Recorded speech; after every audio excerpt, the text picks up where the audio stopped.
So when it comes to the 2024 anticipated movies, I've got a couple films here that, again, maybe you've heard of, maybe you haven't, but either way, these are films that I'm looking forward to, that I cannot wait till we get a chance to see.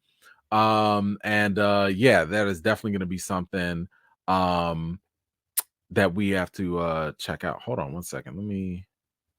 Where's my stuff here? Okay, there it is. All right, hold on. I want to make sure I got everything here. Okay, I think we're good. Okay, so let's see. Which one should we start with? No, y'all don't want to talk about that. Nah, okay. You know what? We could do this one. So Kingsley Ben-Adir is going to be starring as the legendary Bob Marley in the biopic called One Love. This is again the story of like basically his life, probably his death as well. But I will say that I am looking forward to it. I think Kingsley is a fantastic actor. The guy really does a good job. You probably remember him from Secret Invasion as the Skrull Overlord guy. And You know, he was also one of the Kens in Barbie. But the guy is phenomenal as an actor. I loved him in One Night in Miami. He played Malcolm X. And he does a very, very good job. You know, like the fact that he's British and he can do the American accent. And now he's about to do Bob Marley with the whole Jamaican accent. And I'm like, yo, like, brother's got that is what you call range. I keep telling y'all, when you think about range, you think about when people can be characters that are completely different in something else, not on paper, but visually. Like what they actually present to you feels like a different person, you know. So One Love is definitely something I'm looking forward to in 2024. Let's see. Another one is going to be Kingdom of the Planet of the Apes. Now, I enjoyed the previous trilogy. You know, I was all in from the moment Caesar was like, no, you know, and when he was whispering in old boy's ears, like, hey man, I need a pack of cigarettes or whatever he said to him. I don't know what he said, but it doesn't matter.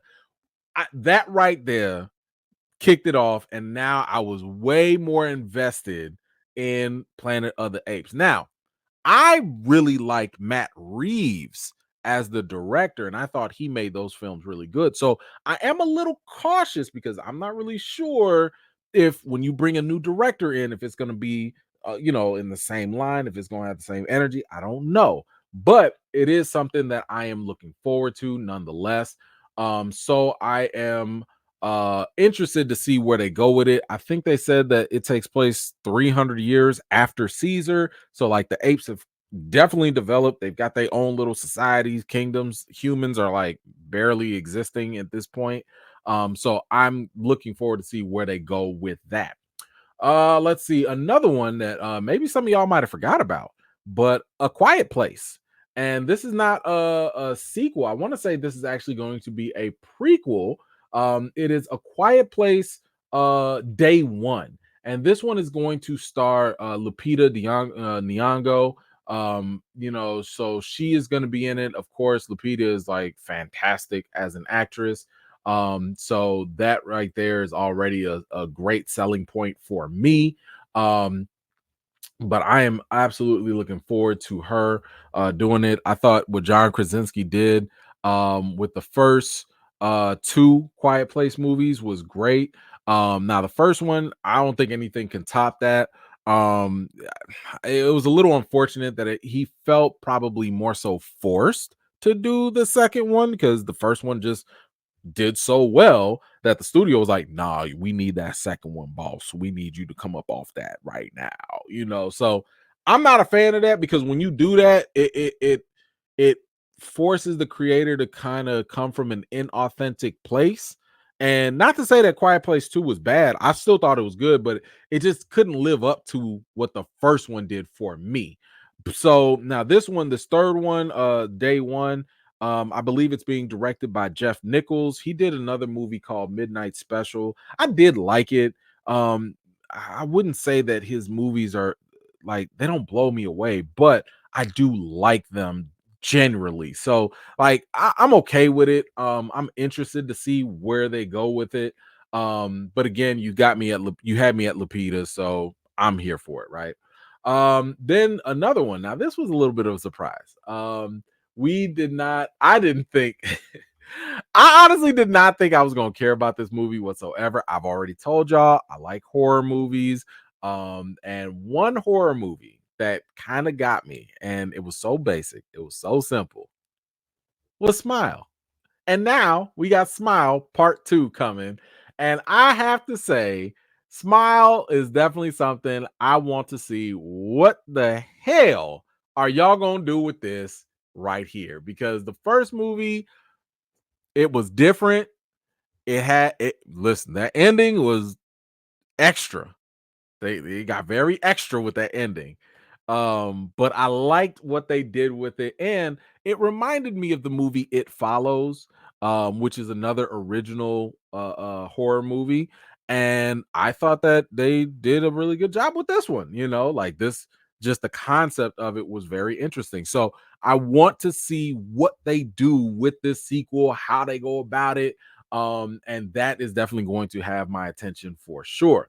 Now another movie that we talked about before, I think we even saw the trailer for this, and I don't even know if it's curiosity, but I definitely want to see what they do with this, and that is Civil War.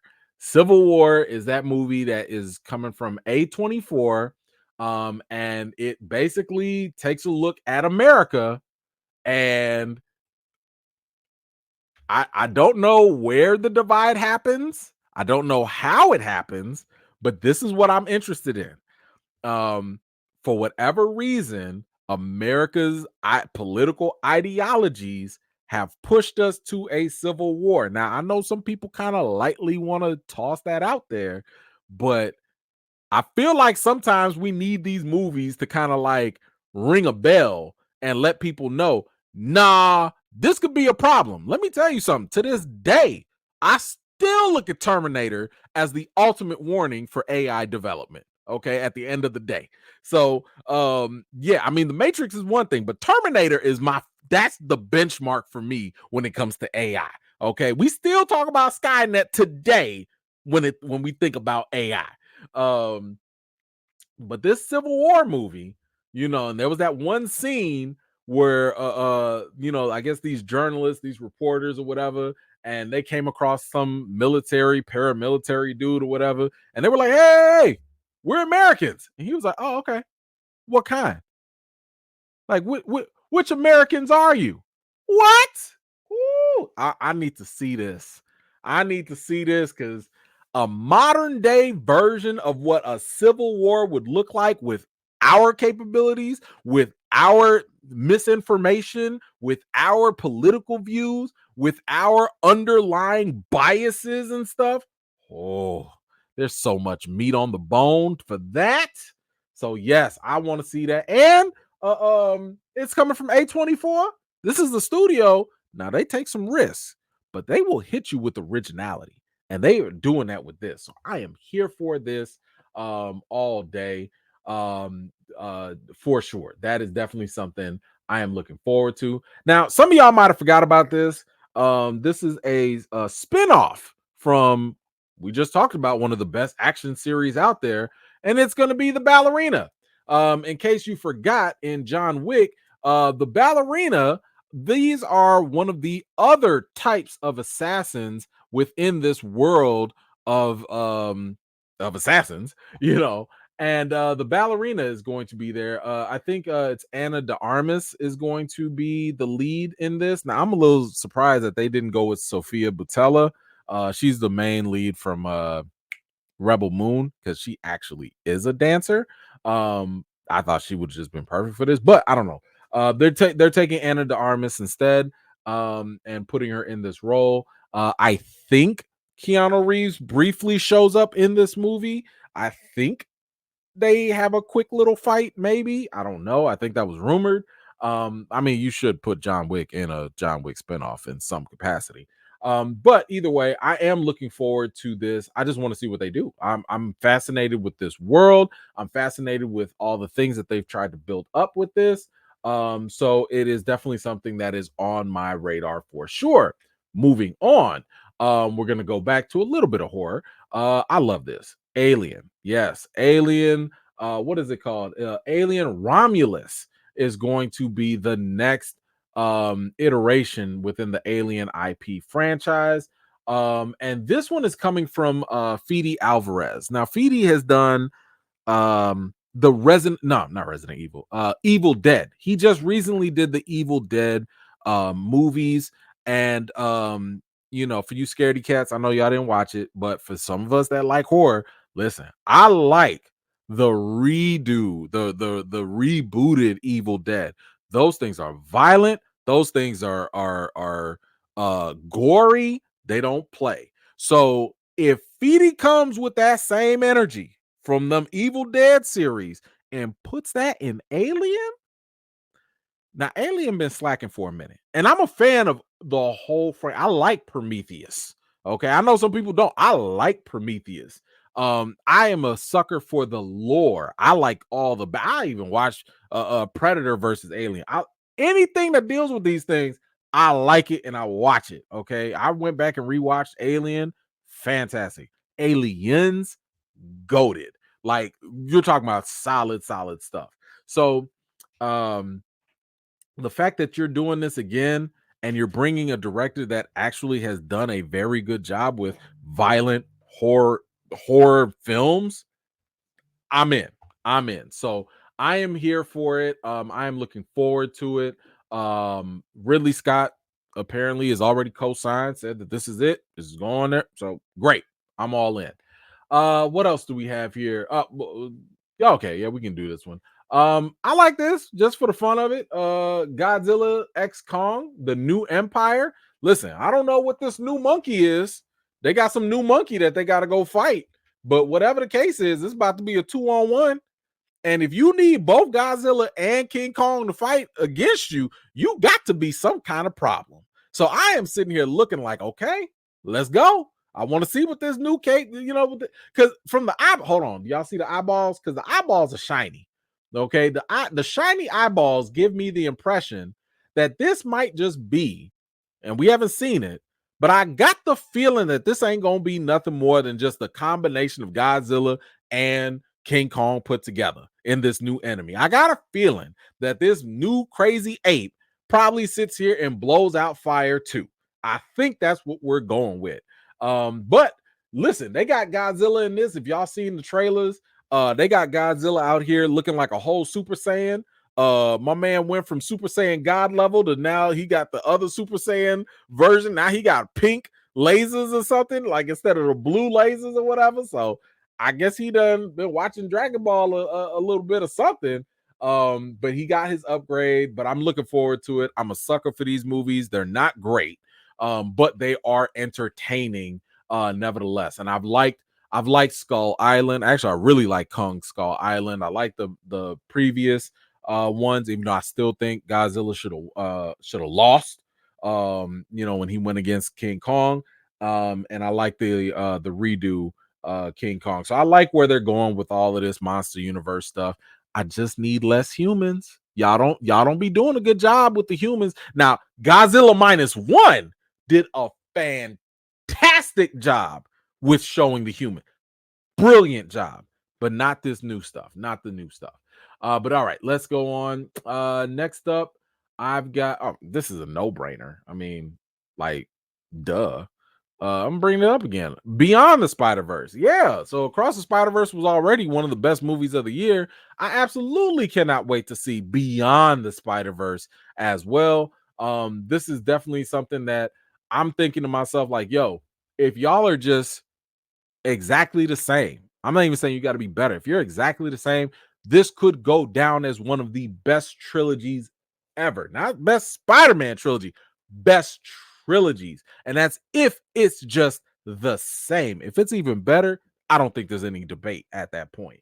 So Beyond the Spider-Verse, Again, I don't know if it's coming in 2024. That's when it was announced. It also got delayed because it's animation. So there's a chance that it might come out in 2025, which I'm totally fine with if that's the case, because take your time. Don't rush nothing. Not on my account. Take your time and make sure that these things are done in a proper way. But Beyond the Spider-Verse is absolutely something I cannot wait for. And I think that will be fantastic.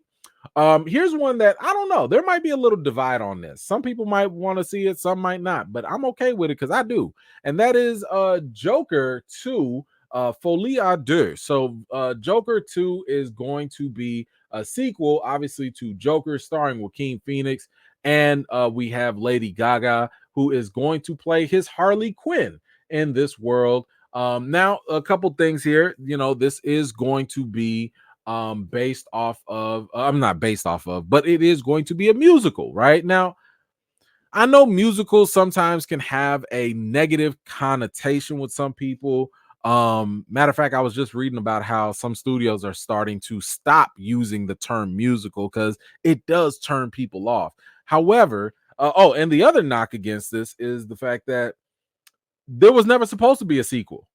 There was never any plans for this to be a sequel because it was supposed to be a one and done type of thing. But when your movie makes $1 billion, the studio's not gonna sit there and just be like, it's okay. Let's not make another half a billion, or another billion. We don't need that kind of money. No, they gonna press you. No, they gonna pressure you.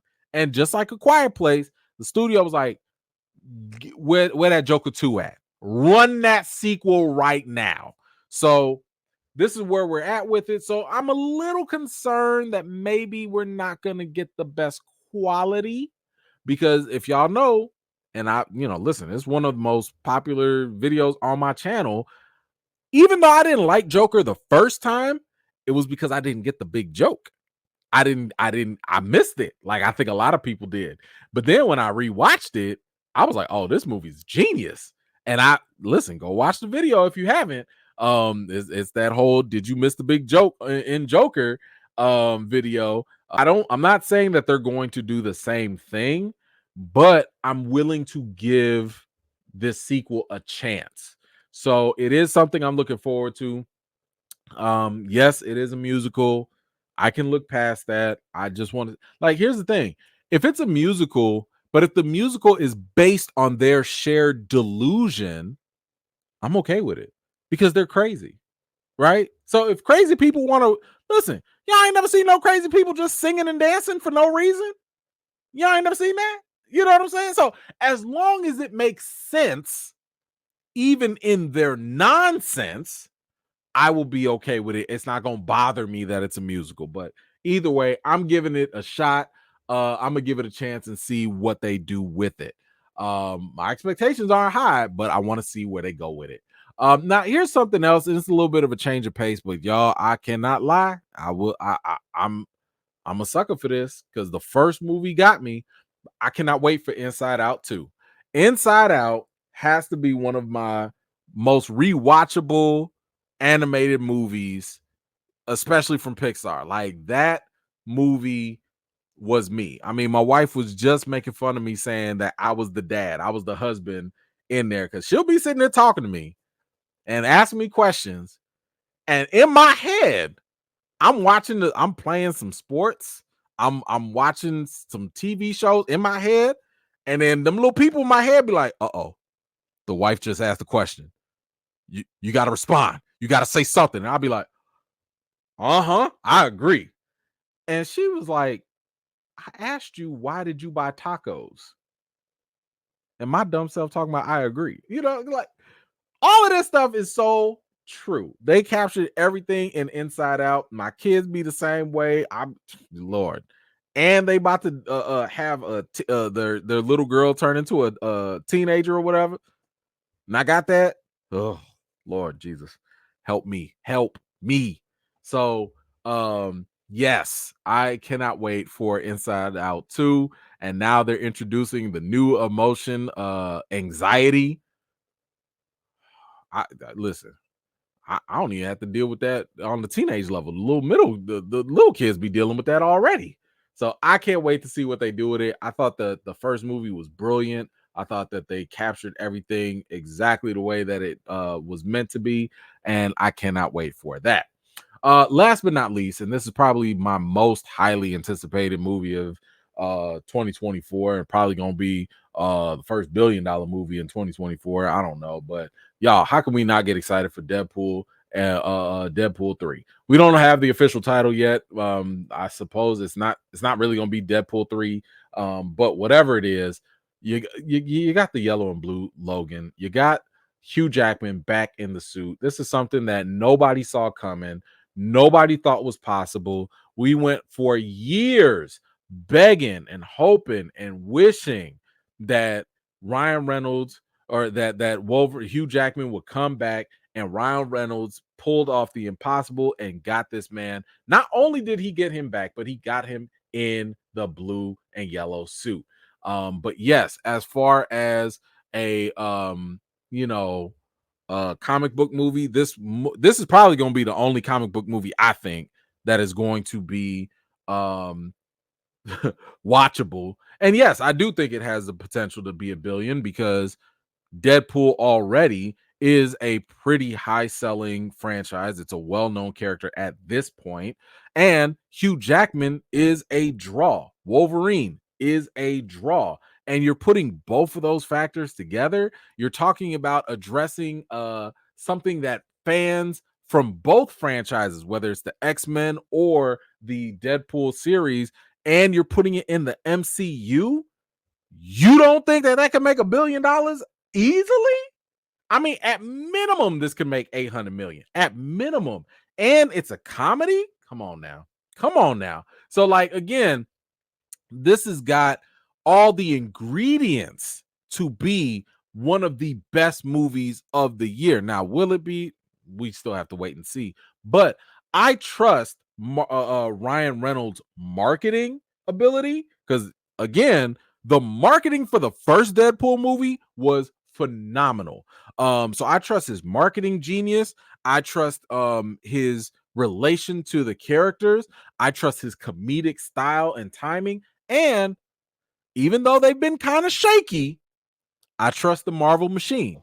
So this is the only Marvel thing coming out next year. You got a lot of good components, and you got Hugh Jackman coming back. Listen, it's their money to lose at this point. You know what I'm saying? You got all these, you got a starting five. You got all these starters, all these great components. If y'all can't do this, make this a success, don't make no more movies, because this should be an easy layup. So yeah, Deadpool 3 tops my list here as one of the most highly anticipated things for 2024 on the film side. But y'all let me know, what do you think about this list? Are there any movies on here that you were thinking about, some that maybe you didn't think about? Are there any movies I left off that you are looking forward to in 2024? Whatever you think, let me know in the comments down below. Thank you so much for watching. This was just a segment of one of my live chats, and if you're interested in joining in on the next one, be sure to subscribe and turn on your notifications for more. I've got more videos and reviews to do for you all, and until next time, I'll see you all later.